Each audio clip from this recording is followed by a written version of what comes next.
നമ്മൾ കഴിഞ്ഞ ആഴ്ച ദൈവത്തിൻ്റെ വചനത്തിൽ ലൂക്കായുടെ സുവിശേഷം 24-ാമത്തെ അധ്യായത്തിലൂടെയാണ് നമ്മൾ ചില വചനങ്ങൾ നമ്മൾ വായിച്ച് മനസ്സിലാക്കി. അത് നമ്മൾ മനസ്സിലാക്കി വലിയൊരു സത്യം ഇതാണ്: എമാവൂസിലേക്ക് പോയ ആ 2 ശിഷ്യന്മാരുടെ കൂടെ യേശു ക്രിസ്തു വ്യക്തിപരമായി ശരീരത്തിൽ ഉണ്ടായിരുന്നു, അല്ലേ? ദൈവത്തിൻ്റെ വചനം പറയുന്നത് അവർ യേശു ക്രിസ്തുവിനെ അവരുടെ കൂടെ യാത്ര ചെയ്യുവാൻ ക്ഷണിക്കുകയും യേശു ക്രിസ്തു അവരുടെ കൂടെ ഉണ്ടായിരുന്നു എന്നും പറയുന്നു. പക്ഷെ ദൈവത്തിൻ്റെ വചനവും പറയുന്നുണ്ട് അവനെ മനസ്സിലായില്ല എന്ന്. They did not know him. അപ്പോൾ നമ്മൾ മനസ്സിലാക്കേണ്ട വലിയ സത്യം ഇതാണ്: യേശു ക്രിസ്തു നമ്മളുടെ കൂടെ ഉണ്ട് എന്ന് നമ്മൾ വിചാരിക്കും, പക്ഷെ ചിലപ്പോൾ നമുക്ക് ആ യേശുവിനെ നമുക്ക് അറിയുകയില്ലായിരിക്കും. ആ യേശു ആരാണെന്നും ആ യേശു നമുക്ക് വേണ്ടി എന്ത് ചെയ്തിട്ടുണ്ടെന്നും ആ യേശുവിലുള്ള വിശ്വാസം വഴി നമുക്ക് എന്ത് കിട്ടുമെന്നുമുള്ള ആ അറിവില്ലായ്മ. കാരണം ചിലപ്പോൾ യേശു ക്രിസ്തു എൻ്റെ കൂടെ ഉണ്ടെന്ന് നമ്മൾ വിശ്വസിക്കുകയാണെങ്കിൽ പോലും ആ അറിവില്ലെങ്കിൽ തീർച്ചയായിട്ടും ആ യേശു നമ്മുടെ കൂടെ ഉണ്ടായിട്ട് ഒരു പ്രയോജനവും ഉണ്ടാകുകയില്ല. കാരണം ദൈവത്തിൻ്റെ വചനം പറയുന്നത് എന്താണ്? നിത്യജീവൻ എന്നത് ഏകസത്യ ദൈവത്തെയും അവനയച്ച യേശു ക്രിസ്തുവിനെയും അറിയുക എന്നാണ്. അപ്പോൾ ആ ശിഷ്യന്മാരുടെ കൂടെ യേശു ക്രിസ്തു ഉണ്ടായിരുന്നിട്ട് പോലും അവർക്ക് യേശുവിനെ അറിയാത്തൊരവസ്ഥയായിരുന്നെങ്കിൽ അവർക്ക് അതുകൊണ്ട് ഒരു പ്രയോജനവും ഉണ്ടാകുകയില്ല.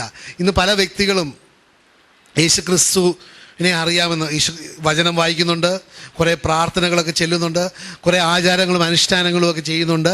എങ്കിലും ആ യേശുവാകുന്ന രക്ഷകനെ സ്വന്തമാക്കിയിട്ടുണ്ടോ? ആ യേശു രക്ഷകനുമായിട്ട് അവർക്കൊരു വ്യക്തിപരമായ സ്നേഹബന്ധമുണ്ടോ? അവനെ അറിയാമോ എന്നുള്ളതാണ് നമ്മൾ നോക്കേണ്ടത്. അതാണ് പ്രിയപ്പെട്ടവർ ഏറ്റവും പ്രധാനപ്പെട്ട കാര്യം. നമ്മൾ യേശുവിനെ അറിയുന്നുണ്ടോ? ആ അറിവാണ് നമ്മളെ നിത്യജീവനിലേക്ക് നയിക്കുന്നത്. കാരണം നമ്മൾ മനസ്സിലാക്കണം, ആ അറിവില്ലാതെ നമ്മൾ എന്ത് ചെയ്താലും ആ നിത്യജീവനിലേക്ക് നമുക്ക് പ്രവേശിക്കുവാൻ പറ്റുകയില്ല. നമ്മൾ ഒരു മതത്തിൻ്റെ കീഴിലായിരിക്കും, നിയമത്തിൻ്റെ കീഴിലായിരിക്കും, പക്ഷേ അവനുമായിട്ട് കൃപയുടെ കീഴിൽ അവനോട് ആ സ്നേഹബന്ധം ഉണ്ടാകുകയില്ല. പിന്നെ നമ്മൾ ലൂക്കായുടെ സുവിശേഷം ബാക്കി കുറച്ച് വചനങ്ങളും കൂടെ നമുക്കൊന്ന് നോക്കാം. 24-ാമത്തെ അധ്യായം 29-ാമത്തെ വചനം വായിക്കുകയാണെങ്കിൽ അവിടെ പറയുന്നുണ്ട്: "But they constrained him, saying, Abide with us, for it is toward evening, and the day is fast spent. And he went and to stay with them." അപ്പോൾ അവനെ ക്ഷണിച്ചു, ഞങ്ങളുടെ കൂടെ ഇത് വളരെ സന്ധ്യയായി, അതുകൊണ്ട് നിങ്ങൾ യേശു ഞങ്ങളുടെ കൂടെ തന്നെ വരണമെന്ന് പറയുകയും അവരുടെ കൂടെ വരികയും ചെയ്തു. ഒന്ന് വായിക്കാമോ? അവരോ ഞങ്ങളോടുകൂടെ പാർക്കുക, നേരം വൈകാറായല്ലോ, പകൽ അവസാനിക്കാൻ പോകുന്നു എന്ന് പറഞ്ഞ് അവനെ നിർബന്ധിച്ചു. അവൻ അവരോടുകൂടെ പാർക്കുവാൻ ചെന്നു. അപ്പോൾ അങ്ങനെ പാർക്കുവാൻ ചെന്ന് കഴിഞ്ഞപ്പോൾ ഒരു സംഭവം ഉണ്ടായി. 30-ാമത്തെ വചനം പറയുന്നത്: "Now it came to pass, as he sat at the table with them, that he took bread, blessed and broke it and gave it to them." 31-ാമത്തെ വചനം പറയുന്നത്: "Then their eyes were opened and they knew him." ഒന്ന് വായിച്ചേ. അവരുമായി ഭക്ഷണത്തിനിരിക്കുമ്പോൾ അവൻ അപ്പമെടുത്ത് അനുഗ്രഹിച്ച് നുറുക്കി അവർക്ക് കൊടുത്തു. ഉടനെ അവരുടെ കണ്ണു തുറന്നു, അവർ അവനെ തിരിച്ചറിഞ്ഞു. അപ്പോൾ അവനെ തിരിച്ചറിഞ്ഞ എപ്പോഴാണ്? അപ്പം നുറുക്കി അവനുമായിട്ട് പങ്കുവെച്ചപ്പോൾ. അതിനാണ് പറയുന്നത് എന്താണ്? കമ്മ്യൂണിയൻ. അവനുമായിട്ട് പങ്കുവെച്ച് ദർ ഇസ് എ കമ്മ്യൂണിയൻ, ഭാഗഭാഗിത്വം. ദർ ഇസ് എ ഒരുമയാകുകയാണ്. അവനുമായിട്ട് ഒന്നായപ്പോൾ അവരുടെ കണ്ണുകൾ തുറന്നു. അപ്പോൾ കണ്ണുകൾ അടച്ച അവസ്ഥയിൽ നമ്മൾ എവിടെയായിരിക്കും? ഞാനിപ്പോൾ കണ്ണടച്ച അവസ്ഥയിലാണെങ്കിൽ ഞാൻ ഇരുട്ടിലാണ്. അപ്പോൾ എനിക്ക് യേശു ക്രിസ്തുവുമായിട്ട് ഒരു ബന്ധമുണ്ടാകണമെന്നുണ്ടെങ്കിൽ, അവരാരാണ് എന്ന് എനിക്ക് അറിയണമെന്നുണ്ടെങ്കിൽ, ഞാൻ അന്ധകാരത്തിൽ നിന്ന് പ്രകാശത്തിലേക്ക് വരണം. എൻ്റെ ആന്തരിക നേത്രങ്ങൾ തുറന്ന് ലോകത്തിൻ്റെ വെളിച്ചമായ യേശു ക്രിസ്തുവിനെ എനിക്ക് ദർശിക്കുവാൻ പറ്റണം. കാരണം അന്ധകാരത്തിലാണെങ്കിൽ നമുക്ക് ഒരിക്കലും ദൈവവുമായിട്ട് ഒരു ബന്ധം ഉണ്ടാകുകയില്ല. അതുകൊണ്ടാണ് 1 പത്രോസ് 2-ാമത്തെ അധ്യായം 9-ാമത്തെ വചനത്തിൽ അവിടെ വളരെ വ്യക്തമായിട്ട് പറയുന്നുണ്ട്: "That we have been called out from darkness into his marvelous light." ഒന്ന് വായിച്ചേ. 1 പത്രോസ് 2:9. "നിങ്ങളോ അന്ധകാരത്തിൽ നിന്ന് തന്റെ അത്ഭുത പ്രകാശത്തിലേക്ക് നിങ്ങളെ വിളിച്ചവന്റെ സൽഗുണങ്ങൾ ഘോഷിക്കുവാൻ തക്കവണ്ണം തിരഞ്ഞെടുക്കപ്പെട്ട ഒരു വർഗവും രാജകീയ പുരോഹിത ഗണവും വിശുദ്ധ വംശവും സ്വന്തം ജനവും." അപ്പോൾ നമ്മൾ മനസ്സിലാക്കണം, അങ്ങനെ ദൈവം നമ്മളെ ഓരോരുത്തരെയും വ്യക്തിപരമായി തിരഞ്ഞെടുക്കപ്പെട്ടിട്ടുണ്ട്. ഒരു വിളിയുണ്ട്. ആരൊക്കെ വിശ്വസിക്കും നിങ്ങളുടെ ജീവിതത്തിൽ ഒരു വിളിയുണ്ടെന്ന്? ഹല്ലേലൂയ. ആ വിളിയുണ്ട് പ്രിയപ്പെട്ടവർ. ആ വിളി എന്തിൽ നിന്നാണ്? അന്ധകാരത്തിൽ നിന്ന് പ്രകാശത്തിലേക്ക് വരുവാനായിട്ട്. പല വ്യക്തികൾക്കും ഈ അന്ധകാരത്തെക്കുറിച്ചും അല്ലെങ്കിൽ പിശാചിനെ കുറിച്ചും ഒക്കെ പറയുമ്പോൾ അവർക്ക് വളരെ അഭിപ്രായ വ്യത്യാസങ്ങളുണ്ട്. പിശാചില്ലെന്നും അന്ധകാരമില്ലെന്നും എല്ലാം. പ്രിയപ്പെട്ടവർ, തീർച്ചയായിട്ടും പിശാച് ഇന്ന് രാത്രി ഉള്ളതുപോലെ തന്നെ പിശാചുമുണ്ട്. ഹലോ, പകലുള്ളതുപോലെ ഈ ദൈവവുമുണ്ട്, രാത്രിയുള്ളതുപോലെ പിശാചുമുണ്ട്. പിശാചിൻ്റെ പ്രവൃത്തികൾ യേശു ക്രിസ്തു യോഹന്നാന്റെ ലേഖനം 1:3-8 പറയുന്ന, ഒന്നാമത്തെ ലേഖനം 3-ാമത്തെ അധ്യായം 8-ാമത്തെ വചനത്തിൽ പറയുന്നുണ്ട്, ദൈവപുത്രൻ പ്രത്യക്ഷനായത് പിശാചിൻ്റെ പ്രവൃത്തികളെ നശിപ്പിക്കുവാൻ വേണ്ടിയാണ്. നശിപ്പിച്ചോ? തീർച്ചയായിട്ടും നശിപ്പിച്ചു. പക്ഷേ ആ നാശത്തിലും ആ വിജയത്തിലും നമുക്ക് പങ്കാളിത്തം ഉണ്ടാകണമെന്നുണ്ടെങ്കിൽ യേശുക്രിസ്തുവായിട്ട് പങ്കാളിത്തം ഉണ്ടാകണം. അപ്പോൾ മാത്രമേ അവൻ്റെ വിജയത്തിൽ എനിക്ക് പങ്കാളിത്തം ഉണ്ടാവുകയുള്ളൂ.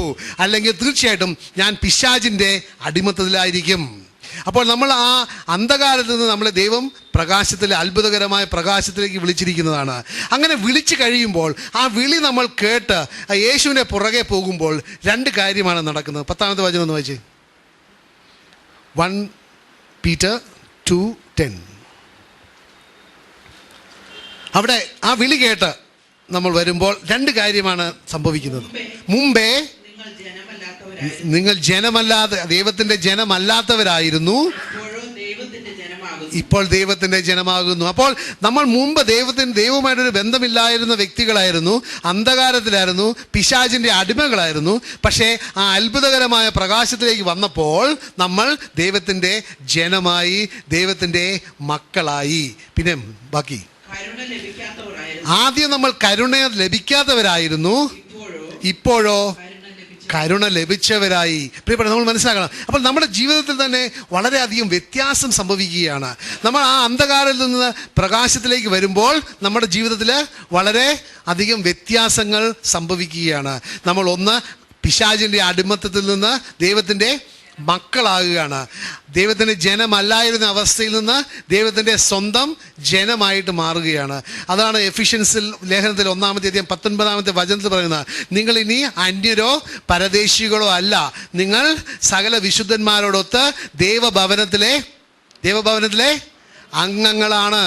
ദൈവഭവനത്തിലെ അംഗങ്ങൾ. You are no longer strangers or foreigners എന്നാണ് പറയുന്നത്. But with all the saints you are members of the household of God.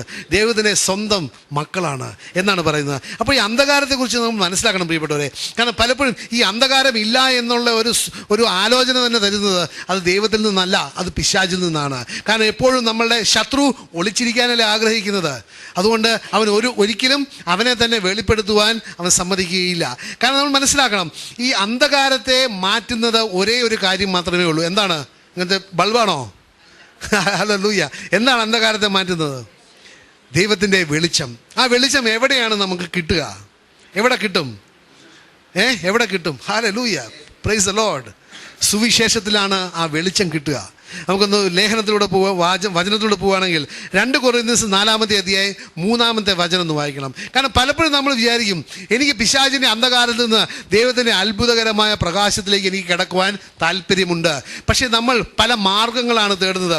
കുറേ നേർച്ചയിട്ടോ, കുറേ ത്യാഗം സഹിച്ചിട്ടോ, അല്ലെ കുറേ പ്രാർത്ഥന ചൊല്ലിയിട്ടോ ഒക്കെ ആയിരിക്കും ആ അന്ധകാരത്തിൽ നിന്ന് പ്രകാശത്തിലേക്ക് പോകുവാൻ ശ്രമിക്കുന്നത്. പ്രിയപ്പെട്ടവരെ, നമ്മൾ ശ്രമിച്ചാൽ അതിനൊന്നും പറ്റുകയില്ല. നമ്മൾക്ക് അന്ധകാരത്തെ മാറ്റാൻ പറ്റുകയില്ല. പക്ഷെ മാറ്റുന്ന ഒരു കാര്യമുണ്ട്, ഒരു വഴിയുണ്ട്. ആ വഴിയാണ് യേശുക്രിസ്തു പറഞ്ഞത്, വഴിയും സത്യവും ജീവനും ഞാനാണെന്നുള്ളത്. അതെങ്ങനെയാണ്? ദൈവത്തിൻ്റെ കൃപയാൽ മാത്രമാണ്. ആ കൃപ എവിടെ നമുക്ക് കണ്ടെത്താൻ പറ്റും? ദൈവത്തിൻ്റെ വചനത്തിൽ കണ്ടെത്താൻ പറ്റും. 2 കൊരിന്ത്യർ 4-ാമത്തെ അധ്യായം 3-4 വചനങ്ങൾ വായിക്കുകയാണെങ്കിൽ വളരെ വ്യക്തമായിട്ട് പറയുന്നുണ്ട്, ആ വെളിച്ചം സുവിശേഷത്തിൽ മാത്രമേ കാണുകയുള്ളൂ എന്ന്. വായിച്ചേ.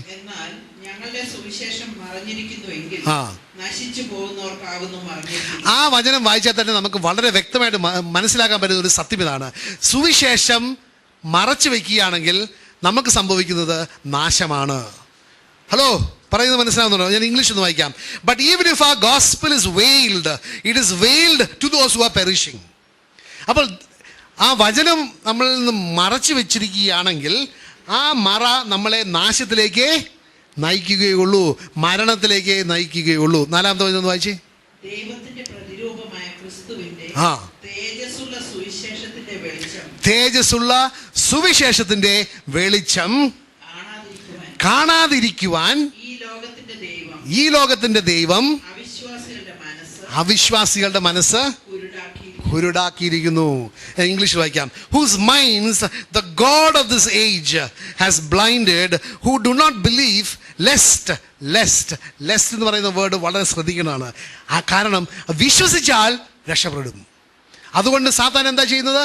ഈ സുവിശേഷം മറച്ചു വയ്ക്കുകയാണ്. സുവിശേഷത്തിന് കൊടുക്കേണ്ട പ്രാധാന്യം കൊടുക്കുന്നില്ല. രക്ഷയ്ക്ക് സുവിശേഷം മാത്രം പോരാ, ആചാരം വേണം, അനുഷ്ഠാനം വേണം, നിയമം വേണം, പാരമ്പര്യം വേണം എന്നൊക്കെ പറഞ്ഞ് അന്ധകാരത്തിൽ മനുഷ്യനെ നിർത്തുവാനായിട്ട് നോക്കുകയാണ് സത്താൻ. കാരണം ലെസ്റ്റ് എന്ന് പറയുന്ന വേർഡ്, കാരണം അത് ചെയ്യുകയാണെങ്കിൽ രക്ഷയിലേക്ക് പ്രവേശിക്കും. സുവിശേഷം വായിക്കുകയാണെങ്കിൽ, ദൈവത്തിൻ്റെ അത്ഭുതകരമായ പ്രകാശം സുവിശേഷത്തിലൂടെ കണ്ടിട്ടുണ്ടെങ്കിൽ, ദൈവത്തിൻ്റെ മഹത്വം നമ്മൾ വെളിപ്പെടുത്തി കിട്ടിയിട്ടുണ്ടെങ്കിൽ നമ്മൾ രക്ഷപ്പെടും. അതുകൊണ്ട് സാത്താൻ എന്താ ചെയ്യുന്നത്? അന്ധകാരത്തിലേക്കാണ്.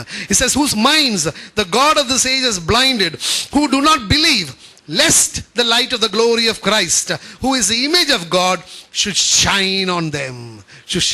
പ്രിയപ്പെട്ടവരെ, ഒരു സത്യം നമ്മൾ മനസ്സിലാക്കേണ്ടത്, ദൈവത്തിൽ വിശ്വസിച്ചാലും വിശ്വസിച്ചാലും കൊള്ളാം, ഇവിടെ ഈ ലൈറ്റ് മുഴുവൻ ഓഫ് ചെയ്യുകയാണെങ്കിൽ ഇവിടെ അന്ധകാരമായിരിക്കും. ലൈറ്റ് ഇട്ടാൽ അന്ധകാരം പോകും. അത് ഒരു ഫിസിക്കൽ ട്രൂത്താണ്, ഒരു സയൻറ്റിഫിക് ട്രൂത്താണ്. വെളിച്ചമിട്ടാൽ അന്ധകാരം പോകും. വെളിച്ചമിടാതെ അന്ധകാരം കോരിക്കളയാൻ പറ്റുമോ? ഹലോ, ഒപ്പിക്കളയാൻ പറ്റുമോ? ഇല്ല.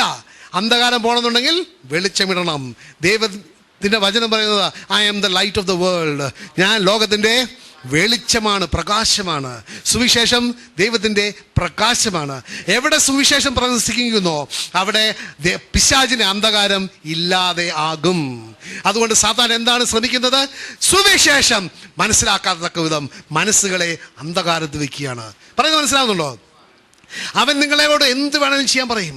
ത്യാഗങ്ങൾ ചെയ്തോ, മറ്റേ നല്ല കുറേ പ്രവൃത്തികൾ ചെയ്തോ, നേർച്ചയിട്ടോ, എന്ത് വേണമെങ്കിലും ചെയ്തോ, സുവിശേഷം മാത്രം വേണ്ട. അതുകൊണ്ടാണ് സാത്താൻ പറയുന്നത് സുവിശേഷം പോരാ, സുവിശേഷത്തിന് പുറമെ വേറെ പല കാര്യങ്ങളും കൂടെ വേണം. പ്രിയപ്പെട്ടവരെ, അത് സാത്താൻ്റെ തന്ത്രമാണ്. അത് നിങ്ങളെ രക്ഷയിലേക്ക് നിന്ന് മാറ്റുവാൻ വേണ്ടി. കാരണം വെളിച്ചം തരുന്ന ഒരേ ഒരു കാര്യമേ ഉള്ളൂ. എന്താണ്? സുവിശേഷം, ദൈവത്തിൻ്റെ വചനമാണ്. ഹല്ലേലൂയ. അതുകൊണ്ട് നമ്മൾ മനസ്സിലാക്കണം, ആ ദൈവത്തിൻ്റെ വചനത്തിലൂടെ അല്ലാതെ നമുക്ക് ആ അന്ധകാരത്തിൽ നിന്ന് നമുക്ക് അത്ഭുതകരമായ പ്രകാശത്തിലേക്ക് പ്രവേശിക്കുവാൻ പറ്റുകയില്ല. ഹല്ലേലൂയ. അപ്പോൾ ആ ദൈവത്തിൻ്റെ വചനത്തിലൂടെയാണ് നമ്മൾ ആ വെളിച്ചത്തിലേക്ക്, യേശുവിൻ്റെ ആ വെളിച്ചത്തിലേക്ക് നമുക്ക് പ്രവേശിക്കുവാൻ പറ്റുകയുള്ളൂ. ഹല്ലേലൂയ. അങ്ങനെ നമ്മൾ ദൈവത്തിൻ്റെ വചനവുമായിട്ട് നമ്മൾ ഒന്നാകുമ്പോഴാണ് യേശുവുമായിട്ട് ഒരു കമ്മ്യൂണിയൻ ഉണ്ടാകുക. ആ വചനം അനുസരിക്കുകയും ആ വചനത്തിൽ നടക്കുകയും വചനമനുസരിച്ച് ജീവിക്കുകയും ചെയ്യുമ്പോൾ നമുക്ക് യേശുവുമായിട്ട് ഒന്നാകുവാൻ പറ്റും. ഹല്ലേലൂയ. അപ്പോൾ ആ ദൈവത്തിൻ്റെ വചനം നമ്മൾ മനസ്സിലാക്കണം, അതിൻ്റെ കൊടുക്കേണ്ട പ്രാധാന്യം കൊടുക്കണം. അത് നമ്മൾ മറ്റുള്ള വ്യക്തികളോട് പറഞ്ഞത് മനസ്സിലാക്കുകയും വേണം. ആ വചനം, ദൈവത്തിൻ്റെ വചനം മാത്രമേ നമ്മൾ അന്ധകാരത്തിൽ നിന്ന് പ്രകാശത്തിലേക്ക് കൊണ്ടുപോകാൻ പറ്റുകയുള്ളൂ. പിന്നെ വേറൊരു കാര്യം നോക്കുകയാണെങ്കിൽ 1 യോഹന്നാൻ 2:11 വായിക്കുകയാണെങ്കിൽ അവിടെ നമ്മൾ മനസ്സിലാക്കണം, ആ ദൈവത്തിൻ്റെ വചനം അനുസരിക്കാത്ത വ്യക്തികളൊക്കെ അന്ധകാരത്തിലാണ്. വായിച്ചേ. സഹോദരനെ വെറുക്കുന്നവനോ ഇരുട്ടിലാകുന്നു, ഇരുട്ടിൽ നടക്കുകയും ചെയ്യുന്നു. ഇരുട്ട് അവന്റെ കണ്ണ് കുരുടാക്കുന്നതിനാൽ എവിടേക്ക് പോകുന്നു എന്ന് അവൻ അറിയുന്നില്ല. കാരണം അവിടെ സഹോദരനെ സ്നേഹിക്കണമെന്ന് ദൈവത്തിൻ്റെ വചനം നമ്മളെ പഠിപ്പിക്കുന്നുണ്ട്, അല്ലേ? നീ ദൈവത്തെ നിന്റെ പൂർണ്ണ ഹൃദയത്തോടും ആത്മാവോടും മനസ്സോടും ശക്തിയോടും സ്നേഹിക്കണം. You should love the Lord thy God with all your heart, with all your mind, with all your soul and with all your strength. അത് കഴിഞ്ഞ് പറയുന്നത് എന്താണ്? നീ നിന്റെ അയൽക്കാരനെ നിന്നെ പോലെ തന്നെ സ്നേഹിക്കണം. അപ്പോൾ സ്നേഹിക്കണം എന്നുള്ളതൊരു കൽപ്പനയാണ്. ഇപ്പോൾ ഇവിടെ പറയുന്നുണ്ട്, ദൈവത്തിൻ്റെ കൽപ്പന പാലിക്കാത്തവർ, ഇവിടെ ഒരു കൽപ്പന പറയുകയാണ്, ഒരു സഹോദരനെ സ്നേഹിക്കാത്തവൻ അന്ധകാരത്തിലാണ്. അത് ദൈവത്തിൻ്റെ കൽപ്പന പാലിക്കാത്തവൻ അന്ധകാരത്തിലാണ്. അപ്പോൾ ദൈവത്തിൻ്റെ ആ വചനം അനുസരിക്കാതെ ജീവിക്കുന്ന ഒരു വ്യക്തി തീർച്ചയായിട്ടും അന്ധകാരത്തിലാണ് ജീവിക്കുന്നത്. കാരണം സ്നേഹം എന്ന് പറയുന്നത് അനുസരണയാണ്. സ്നേഹം അനുസരണയാണ്. യോഹന്നാൻ്റെ ഗോസ്പൽ 14-ാമത്തെ അധ്യായം പറയുന്നുണ്ട്, നിങ്ങളെങ്ങനെ സ്നേഹിക്കുന്നുവെങ്കിൽ നിങ്ങൾ എൻ്റെ കൽപ്പന പാലിക്കും. അപ്പം സ്നേഹം മാനിഫെസ്റ്റ് ചെയ്യുന്നത്, അല്ല എങ്ങനെയാണ് നമ്മൾ സ്നേഹമുണ്ട്, ഞാൻ ദൈവത്തെ സ്നേഹിക്കുന്നു എന്ന് കാണിക്കുന്നത് ദൈവത്തിൻ്റെ കൽപ്പന അനുസരിച്ചാണ്. റോമർക്ക് ലേഖനം 13-ാമത്തെ അധ്യായം 8-ാമത്തെ വചനം ഒന്ന് വായിക്കാമോ? അവിടെയും പറയുന്നുണ്ട് ആ അനുസരണയെക്കുറിച്ച്. റോമൻസ് 13:8. അന്യോന്യം സ്നേഹിക്കുന്നതല്ലാതെ മറ്റൊന്നിലും ഒന്നും കടപ്പെട്ടിരിക്കരുത്. അയൽക്കാരനെ സ്നേഹിക്കുന്നവൻ ന്യായപ്രമാണം നിവർത്തിച്ചിരിക്കുന്നു. അപ്പൊ അയൽക്കാരനെ സ്നേഹിക്കുന്നവൻ he has fulfilled the law എന്നാണ് ദൈവത്തിൻ്റെ വചനം പറയുന്നത്. അപ്പോൾ നമ്മൾ മനസ്സിലാക്കണം, ആ ദൈവത്തിൻ്റെ കൽപ്പനകൾ അനുസരിക്കുന്നവനാണ് ദൈവത്തെ സ്നേഹിക്കുകയും അങ്ങനെ അയൽക്കാരനെ സ്നേഹിക്കുകയും ചെയ്യുന്നത്. പിന്നെ 1 തെസ്സലോനിയൻസ് 5:5 ഒന്ന് വായിക്കുക. കാരണം നമ്മൾ മനസ്സിലാക്കണം, അതുകൊണ്ട് ദൈവം നമ്മളിൽ നിന്ന് ആഗ്രഹിക്കുന്നത്, അല്ലെങ്കിൽ നമ്മൾ ആരാകണം, ഏത് തരത്തിലുള്ള വ്യക്തികളായിരിക്കണമെന്ന് ദൈവം ആഗ്രഹിക്കുന്നത് 1 തെസ്സലോനിയൻസ് 5:5 പറയുന്നുണ്ട്. ആരുടെ മക്കളാണ്? അപ്പം നമുക്കറിയാം 2 തരത്തിലുള്ള രാജ്യങ്ങളുണ്ട്. ഒന്ന് അന്ധകാരത്തിൻ്റെ രാജ്യം, ഒന്ന് വെളിച്ചത്തിൻ്റെ രാജ്യം. That's A kingdom of darkness and the kingdom of light. അല്ലെങ്കിൽ നമുക്ക് പറയാം ദർ ഇസ് എ അന്ധകാരത്തിൻ്റെ രാജ്യത്തിൻ്റെ പൗരന്മാരുമുണ്ട്, ദൈവത്തിൻ്റെ വെളിച്ചത്തിൻ്റെ രാജ്യത്തിൻ്റെ പൗരന്മാരുമുണ്ട്. ദൈവം ആഗ്രഹിക്കുന്നത് എങ്ങനത്തെ മക്കളാകണം, എവിടത്തെ പൗരന്മാരായിരിക്കണമെന്നാണ് പറയുന്നത്. വായിച്ച് ആമേൻ. അപ്പോൾ നമ്മളെ ദൈവം സൃഷ്ടിച്ചിരിക്കുന്നതും ദൈവം ആഗ്രഹിക്കുന്നതും നമ്മൾ വെളിച്ചത്തിൻ്റെയും പകലിൻ്റെയും മക്കളായിരിക്കണം എന്ന്. അപ്പോൾ അന്ധകാരമായിട്ട് നമുക്ക് ഒരു ബന്ധവും ഉണ്ടാകാൻ പാടില്ല. അപ്പോൾ നമ്മൾ മനസ്സിലാക്കണം, ഈ അന്ധകാരം എന്ന് പറയുന്ന ഒരു ലോകമുണ്ട് പ്രിയപ്പെട്ടവരെ. നമ്മൾക്ക് ചിലപ്പോൾ അത് കാണാൻ പറ്റുകയില്ലായിരിക്കും, പക്ഷേ അതിൻ്റെ ഇഫക്ട്സ്, അതിൻ്റെ സ്വാധീനം നമുക്ക് ചിലപ്പോൾ കാണാൻ പറ്റുമായിരിക്കും. അതുകൊണ്ടാണ് എഫിഷ്യൻസ് 6-ാമത്തെ അധ്യായം 12-ാമത്തെ വചനം പറയുന്നത്, പലപ്പോഴും നമ്മൾ പോരാടുന്നത് നമ്മൾ ജഡത്തോടല്ല, പക്ഷേ we are fighting against principalities and powers. ഒന്ന് വായിച്ചേ. അപ്പോൾ എഫിഷ്യൻസ് 6-ാമത്തെ അധ്യായം 12-ാമത്തെ വചനം ഒന്ന് വായിക്കും. വാഴ്ചകളോടും അധികാരങ്ങളോടും ഈ അന്ധകാരത്തിന്റെ ലോകാധിപതികളോടും ആകാശമണ്ഡലത്തിലെ ദുഷ്ടാത്മ സേനയോടും അത്രേ. അപ്പോൾ മനസ്സിലാക്കണം, അങ്ങനത്തെ അന്ധകാരത്തിൽ നിന്നാണ് ദൈവം നമ്മളെ അത്ഭുതകരമായ പ്രകാശത്തിലേക്ക് വിളിച്ചിരിക്കുന്നത്. അപ്പോൾ ആ അന്ധകാരം നമ്മളുമായിട്ട് ഒരു പോരാട്ടം നടത്തുന്നുണ്ട്. കാരണം അന്ധകാരം പിശാചിൻ്റെതും വെളിച്ചം യേശു ക്രിസ്തുവിൻ്റെയുമാണ്. പക്ഷെ നമ്മൾ മനസ്സിലാക്കണം, യേശു ക്രിസ്തു നമ്മൾക്ക് ആ അന്ധകാരത്തിൻ്റെ മുകളിൽ നമുക്ക് ആധിപത്യം തന്നിട്ടുണ്ട്, ആ അന്ധകാരത്തിൻ്റെ മുകളിൽ നമുക്ക് വിജയം തന്നിട്ടുണ്ട്. കാരണം എന്താണ്? നേരത്തെ നമ്മൾ വായിച്ചു കേട്ടു, ദേവപുത്രൻ പ്രത്യക്ഷനായത് പിശാചിൻ്റെ പ്രവർത്തികളെ നശിപ്പിക്കുവാൻ വേണ്ടിയാണ്. അങ്ങനെ ആ കുരിശേൽ 2007 വർഷം മുമ്പ് ആ കുരിശേൽ മരിക്കുകയും എനിക്ക് വേണ്ടി രക്തം ചിന്തിയതിൻ്റെ അടിസ്ഥാനത്താൽ എനിക്ക് ദൈവം ഒരു പേഴ്സണൽ വിക്ടറി തന്നിട്ടുണ്ട്. വ്യക്തിപരമായ ഒരു ജയം പിശാചിൻ്റെ പ്രവൃത്തിയുടെ മുകളിൽ തന്നിട്ടുണ്ട്. അതുകൊണ്ടാണ് കൊളോഷ്യൻസ് 1-ാമത്തെ അധ്യായം 13-ാമത്തെ വചനത്തിൽ പറയുന്നത്, he has delivered me from the power of darkness and conveyed me into the kingdom of his son in his love. അപ്പോൾ നമ്മൾ മനസ്സിലാക്കണം, ദൈവം ഒരു തരത്തിൽ നോക്കുകയാണ്, എന്നെ കൺവേഡ് എന്ന് പറയുമ്പോൾ ഒരു തരത്തിൽ നോക്കുകയാണ്, എന്നെ എടുത്ത് ചുമന്ന് കൊണ്ടുപോയിരിക്കുകയാണ്. എവിടെ നിന്നാണ്? From the kingdom of darkness. He has delivered me from the kingdom of darkness and conveyed me into the kingdom of his son Jesus Christ. അപ്പോൾ അവിടെ യേശു ക്രിസ്തു എനിക്ക് ഒരു വിജയം തന്നിരിക്കുകയാണ്. ആ അന്ധകാര ശക്തികളിൽ നിന്ന് എനിക്കൊരു വിജയം തന്നിട്ട് എന്നെ പുത്രൻ്റെ രാജ്യത്തിലേക്ക് എന്നെ കൊണ്ടുപോയിരിക്കും. ഒന്ന് വായിക്കാം, കൊളോഷ്യൻസ് 1-ാമത്തെ അധ്യായം 13-ാമത്തെ വചനം. അവൻ നമ്മെ ഇരുട്ടിന്റെ അധികാരത്തിൽ നിന്ന് വിടുവിച്ച് തന്റെ സ്നേഹസ്വരൂപനായ പുത്രന്റെ രാജ്യത്തിലാക്കിയിരിക്കുകയാണ്. അപ്പൊ ആദ്യം നമ്മളെ കൺട്രോൾ ചെയ്തിരുന്നത് ഈ അന്ധകാര ശക്തികളായിരുന്നു. അവിടെ പറയുന്നത് എന്താണ്? The principalities, the powers, the rulers of the darkness, of the spiritual force of wickedness in heavenly places. അതെല്ലാമായിരുന്നു എന്നെ കൺട്രോൾ ചെയ്തിരുന്നത്. പക്ഷേ യേശു ക്രിസ്തുവിനെ ഞാൻ സ്വന്തമാക്കുകയും യേശു ക്രിസ്തുവിനെ രക്ഷകനും നാഥനുമായിട്ട് സ്വീകരിച്ചു കഴിഞ്ഞപ്പോൾ എന്നോട് തന്നെ ഞാൻ ഒരു മരണം സംഭവിച്ച് ഒരു പുതിയ ജീവനിലേക്ക് ഞാൻ പ്രവേശിച്ചപ്പോൾ എന്താ സംഭവിച്ചത്? ആ അന്ധകാര ശക്തിയുടെ ആധിപത്യത്തിൽ നിന്ന് യേശു ക്രിസ്തുവിൻ്റെ രക്തത്താൽ എന്നെ വിടുവിച്ചിട്ട് പുത്രൻ്റെ രാജ്യത്തിലേക്ക് ദൈവം എന്നെ കൊണ്ടുപോയിരിക്കുകയാണ്. അപ്പോൾ അവിടെ എനിക്ക് ആ അന്ധകാര ശക്തികൾക്ക് എൻ്റെ മുകളിൽ ആധിപത്യം ഉണ്ടാകുകയില്ല.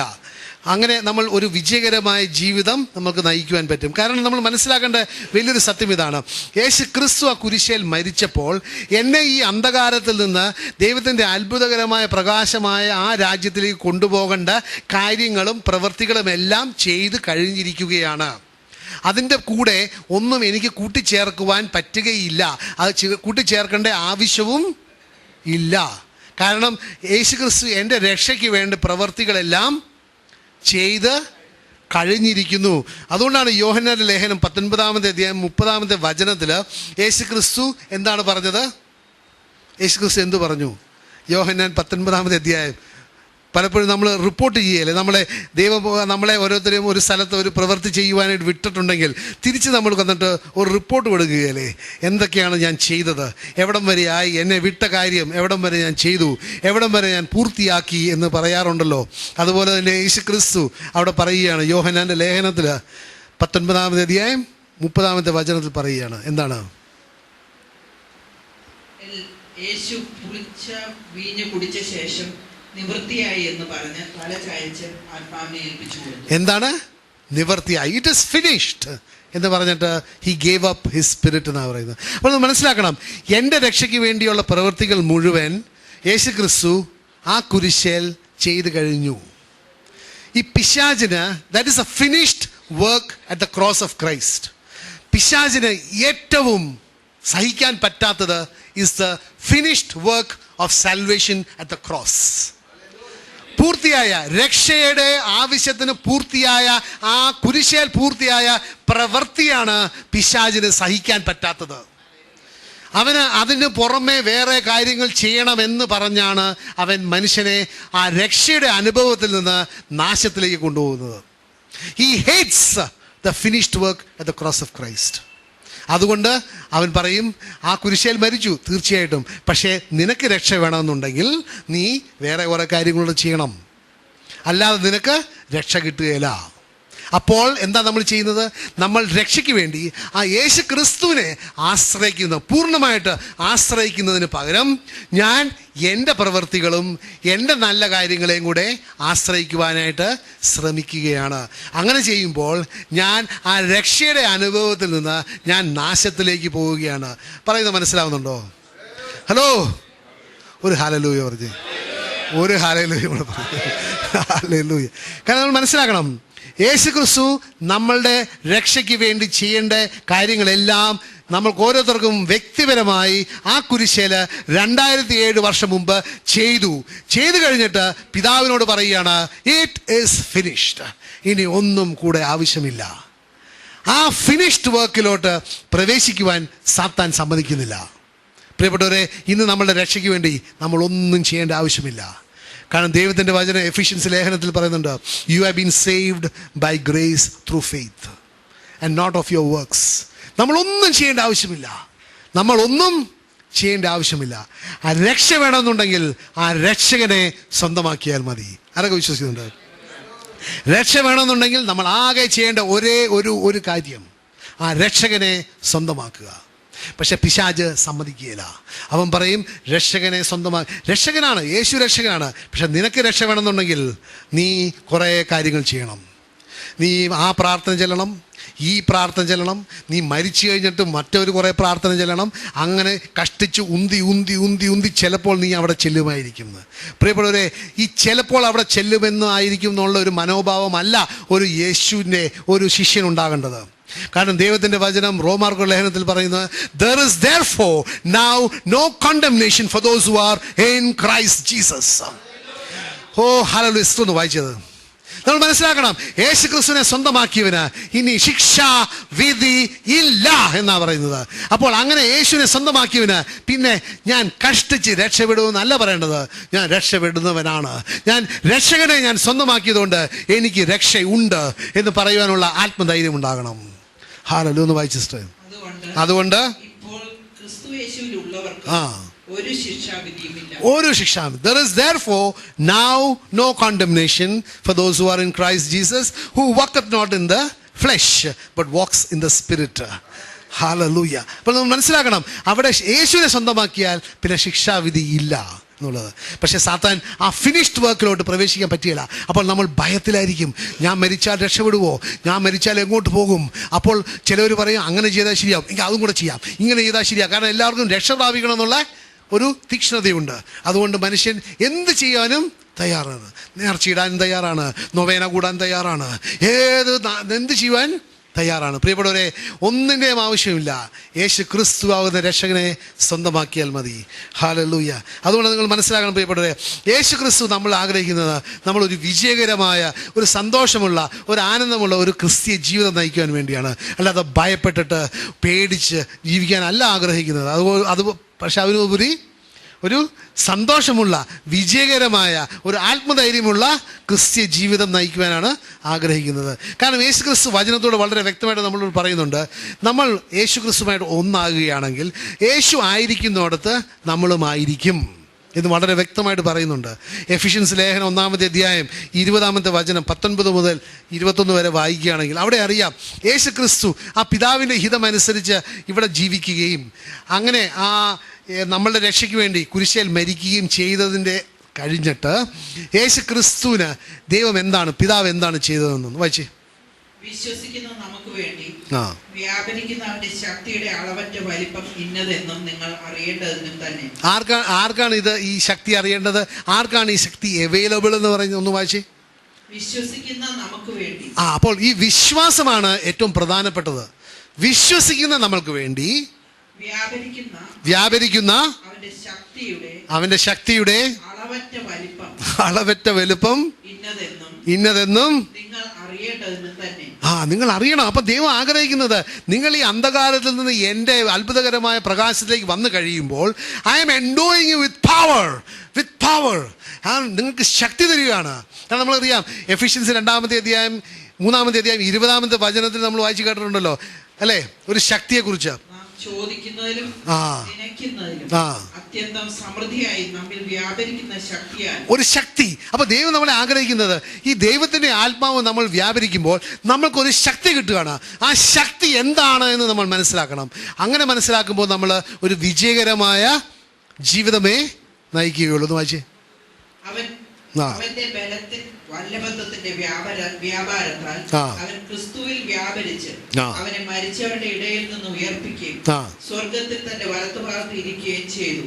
എല്ലാ വാഴ്ചയ്ക്കും അധികാരത്തിനും ശക്തിക്കും കർത്തൃത്വത്തിനും ഈ ലോകത്തിൽ മാത്രമല്ല വരാനുള്ളതിലും വിളിക്കപ്പെടുന്ന സകല നാമത്തിനും, എല്ലാ നാമത്തിനും അത്യന്തം മീതെ തന്നെയാണ് യേശു ക്രിസ്തു സർവവും അവന്റെ കാൽ കീഴിൽ ആക്കുകയും അവനെ സർവ്വത്തിനും മീതെ സഭയ്ക്ക് തലയായി നൽകുകയും ചെയ്തു. ആമേൻ. അങ്ങനെയാണെങ്കിൽ യേശുക്രിസ്തുവുമായിട്ട് ഞാൻ നേരത്തെ പറഞ്ഞല്ലോ, കമ്മ്യൂണിയൻ, അവനുമായിട്ട് ഒന്നാകുമ്പോൾ എവിടെയായിരിക്കും ഞാനും നിങ്ങളും ഇരിക്കേണ്ടത്? യേശുക്രിസ്തുവുമായിട്ട് ഞാൻ ഒന്നാകുമ്പോൾ യേശുക്രിസ്തു ഇരിക്കുന്നിടത്ത് നമ്മളും ഇരിക്കണം. എങ്കിലല്ലേ ഒന്നാകുകയുള്ളൂ. അതാണ് കമ്മ്യൂണിയൻ എന്ന് പറയുന്നത് പ്രിയപ്പെട്ടവരെ. കമ്മ്യൂണിയൻ, ഭാഗഭാഗിത്വം.